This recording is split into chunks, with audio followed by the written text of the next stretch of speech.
কলোরাডোতে গত ৩ দিনের সহিংসতায় কমপক্ষে ৭ জন নিহত এবং ৮ জন আহত হয়েছেন। পুলিশ জানায় শুক্রবার থেকে রোববার পর্যন্ত ডেনভার, কমার্স সিটি এবং অরোরা শহরে কমপক্ষে ১২ জন গুলিবিদ্ধ হন।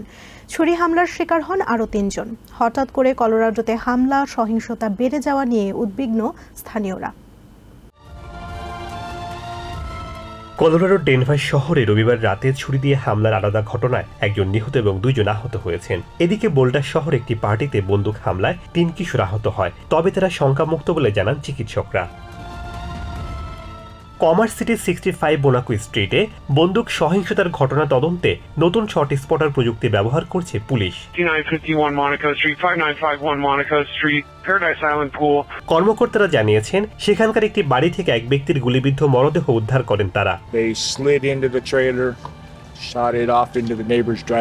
এছাড়া রবিবার চুরি হওয়া একটি গাড়ি বিধ্বস্ত হওয়ার আগ পর্যন্ত সেটিকে অনুসরণ করে পুলিশ। দুর্ঘটনার পর গাড়ির ভেতর থেকে একটি গুলিবিদ্ধ মরদেহ উদ্ধার করে তারা। চালক ও আরেক যাত্রীকে আহত অবস্থায় হেফাজতে নেওয়া হয়েছে।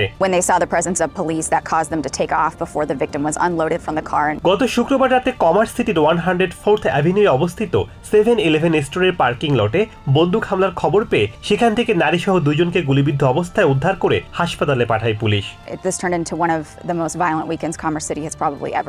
দুই ভুক্তভোগীর একজন শনিবার রাতে এবং আরেকজন সোমবার সকালে মারা যান বলে জানান চিকিৎসকরা। স্থানীয় পুলিশ জানায়, এই ঘটনায় জড়িত সন্দেহভাজন হামলাকারী রবিবার রাতে আত্মহত্যা করে।